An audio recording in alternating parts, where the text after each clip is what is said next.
नमस्कार दोस्तों, राधे राधे।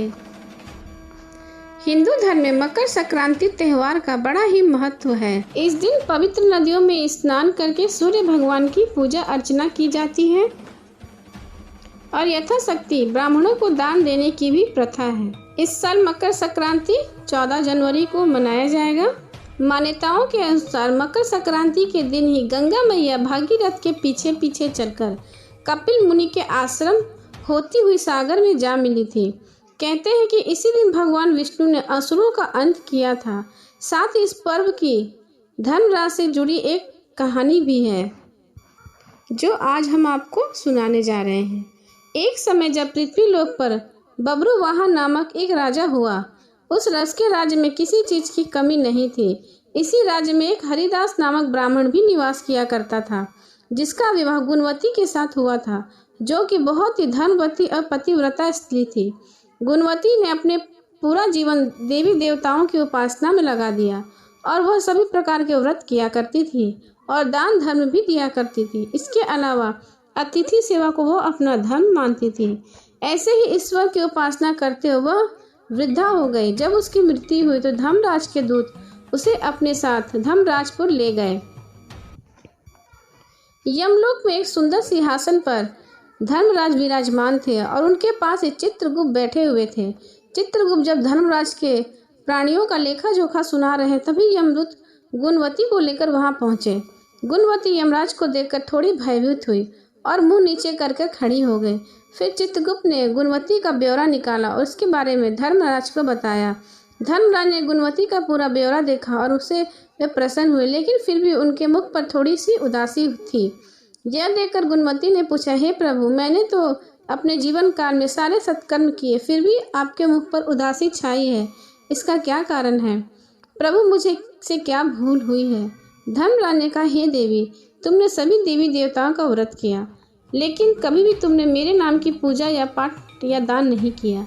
धर्मराज की बात सुनते ही गुणवती क्षमा याचना करने लगी और कहने लगी, हे प्रभु, आपकी उपासना के बारे में मुझे कुछ पता नहीं है। कृपया करके मुझे एक उपाय बताइए प्रभु, जिससे मैं सभी मनुष्य आपकी कृपा के पात्र बन सके। मैं आपके मुख से आपकी भक्ति का मार्ग सुनना चाहती हूँ। आप मेरी कामना है कि मृत्यु लोक पर वापस जाकर मैं आपकी भक्ति करूं और सभी लोगों को इसके बारे में बताऊं। धर्मराज ने जिस दिन सूर्य देव उत्तर नारायण प्रवेश करते हैं, यानी मकर संक्रांति के दिन मेरी पूजा शुरू करनी चाहिए और उस दिन से लेकर पूरे 1 साल तक मेरी पूजा करते हुए कथा सुननी चाहिए। साथ ही मेरी पूजा करने वाले व्यक्ति को धर्म के इन 10 नियमों का पालन अवश्य करना चाहिए। पहला, धीरज रखना यानी संतुष्ट रहना, अपने मन को वश में रखना और सभी को क्षमा करना, किसी प्रकार का दुष्कर्म कभी नहीं करना, मानसिक और शारीरिक शुद्धि का ध्यान अवश्य रखना, अपनी इंद्रियों को वश में रखना, बुरे विचारों को अपने मन में न लाना, पूजा पाठ और दान पुण्य करना, व्रत करना और व्रत की कहानी सुनना, सच बोलना और सभी को अच्छा सा व्यवहार करना सिखाना, क्रोध कभी न करना। धर्म की इन सभी लक्षणों का पालन करते हुए 1 साल तक मेरी कथा नियम से सुने, दान पुण्य और परोपकार के काम करें और अगली मकर संक्रांति पर इस व्रत का उद्यापन करें। इसके बाद मेरी एक मूर्ति बनाकर विधि विधान से प्राण प्रतिष्ठा करवाकर हवन पूजा करें। मेरे साथ ही चित्रगुप्त की भी पूजा अवश्य करें और काले तिल के लड्डू का भोग लगाएं। इसके बाद ब्राह्मण भोज करवाएं। बांस की टोकरी में 5 सेर अनाज का दान करें। साथ ही किसी जरूरतमंद को गद्दा, तकिया, कंबल, 56 लोटा व वस्त्र आदि दान करें। संभव हो तो गौदान भी करें। धर्मराज से व्रत की पूरी कथा सुनकर गुणवती ने पुनः धर्मराज से प्रार्थना की, हे प्रभु, मुझे फिर से मृत्यु लोक में जाने का अवसर दीजिए, जिससे मैं आपका व्रत कर सकूं, साथ ही इस व्रत का प्रचार भी लोगों में कर सकूं। इस पर यमराज ने गुणवती को धरती लोक पर फिर से जाने की अनुमति दे दी। धरती पर वापस आकर गुणवती ने धर्मराज द्वारा बताए गए व्रत के बारे में अपने पतिदेव को बताया। मकर संक्रांति आते ही गुणवती और उसके पति ने व्रत को शुरू कर दिया। इस व्रत के प्रभाव से उन पर धर्मराज की कृपा हुई और उन्हें मोक्ष की प्राप्ति हुई। प्रेम से बोलिए धर्मराज की जय। अब सुने मकर संक्रांति पर सूर्य देव की कथा। पौराणिक कथा के अनुसार सूर्य देव और शनि देव अच्छे संबंध नहीं है। दरअसल इसका कारण सूर्य देव का शनि की माता छाया के प्रति उनका व्यवहार है। शनिदेव का रंग काला होने के कारण सूर्यदेव ने उनका जन्म के दौरान कहा था कि ऐसा पुत्र मेरा नहीं हो सकता। इसके बाद सूर्यदेव ने शनिदेव और उनकी माता छाया को अपने घर से निकाल दिया। जिस घर में वह रहते थे उसका नाम कुंभ था। सूर्यदेव के ऐसे व्यवहार से क्रोधित होकर छाया ने उन्हें श्राप दे दिया। माता छाया ने सूर्यदेव को कुष्ठ रोग होने का श्राप दिया, जिसके क्रोधित होकर सूर्यदेव ने छाया और शनिदेव को घर से निकालकर जलाकर राख कर दिया। सूर्यदेव ने पुत्र यम ने सूर्यदेव को उनका श्राप मुक्त किया। साथ ही उनके सामने मांग रखी कि वह उनकी माता यानी छाया के साथ अपने व्यवहार में बदलाव लाएंगे। इसके बाद सूर्यदेव छाया और शनिदेव से मिलने के लिए उनके घर पहुंचे। जब सूर्यदेव वहां पहुंचे तो उन्होंने देखा कि वहां कुछ भी नहीं था, सब कुछ जलकर बर्बाद हो गया था। इसके बाद शनिदेव ने काले तिल को अपने पिता का स्वागत किया। शनिदेव के ऐसे व्यवहार से प्रसन्न होकर सूर्यदेव ने उस दिन से उन्हें नया घर दिया, जिसका नाम था मकर। इसके बाद शनिदेव 2 राशियों कुंभ और मकर के स्वामी हो गए। शनिदेव के इस व्यवहार से प्रसन्न होकर सूर्यदेव ने उन्हें यह भी कहा कि जब भी वह मकर संक्रांति के मौके पर उनके घर आएंगे तो उनका घर धन धान से भर जाएगा, उसके पास किसी वस्तु की कमी नहीं रहेगी। साथ ही यह भी कहा कि जिस दिन लोग मकर संक्रांति के मौके पर मुझे काले तिल अर्पित करेंगे उनके जीवन में सुख समृद्धि आएगी। इसलिए मकर संक्रांति के मौके पर सूर्यदेव की पूजा में काले तिल का इस्तेमाल अवश्य करने चाहिए, जिससे व्यक्ति के घर में धन धान की कोई कमी नहीं रहती। इसी कारण से सूर्य को शनिदेव को मकर और कुंभ का स्वामी कहा जाता है।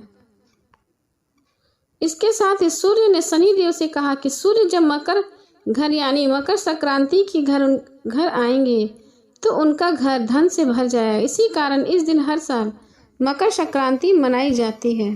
प्रेम से बोलिए सूर्य भगवान की जय।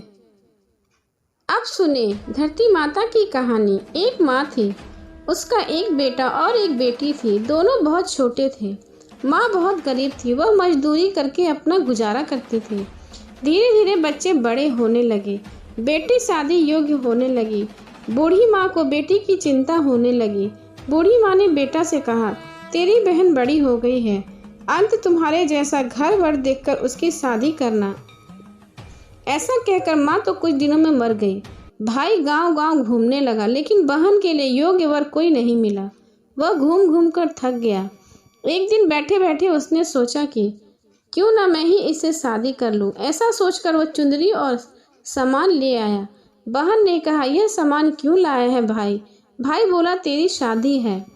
तो मोहल्ले की औरतों ने बोला, बहन से ही शादी करेगा तुम्हारा भाई, ऐसा कह रहा था। बहन ने भाई से पूछा कि मेरी शादी किससे हो रही है? भाई ने कुछ नहीं बोला तो बहन समझ गई कि मेरा भाई मुझसे ही शादी करेगा, ऐसा अनर्थ मैं होने नहीं दूंगी। उसने एक लोटा लिया और चुंदरी ली और चप्पल पहनकर जंगल की ओर भाग गई। गांव के ग्वालों ने देखा कि एक लड़की उधर से भाग रही है। जब उसके भाई को पता चला कि उसकी बहन घर पे नहीं है तो वो अपनी बहन को ढूंढने के लिए जंगल में जाने लगा और ग्वालों से पूछा कि क्यों तुमने एक लड़की को यहाँ से जाते हुए देखा? उन लोगों ने कहा कि हाँ, एक लड़की इधर से भागती हुई नजर आई है। ग्वालों ने उस लड़की से भी पूछा कि तुम वन में क्यों जा रही हो? वह कुछ ना बोली। वन में जाकर धरती माता को पुकारने लगी कि हे माँ, तू ही मेरी लाज रखना, नहीं तो अनर्थ हो जाएगा। मैं क्या करूँ? मुझे अपनी गोद में ले लो, नहीं तो मैं यहाँ मर जाऊंगी। धरती माँ फटी तो बहन ने एक तरफ लोटा, एक तरफ चुंदरी और चप्पल रख दी और धरती माता में जाने लगी। इतने में उसका भाई वहां दौड़ता हुआ आ गया और ग्वाला से पूछा कि उसकी बहन किस तरफ गई है। ग्वाला ने कहा, तेरी बहन उधर गई है। वह बहन बहन पुकारता हुआ दौड़ता हुआ बहन धरती माता के अंदर समा रही थी।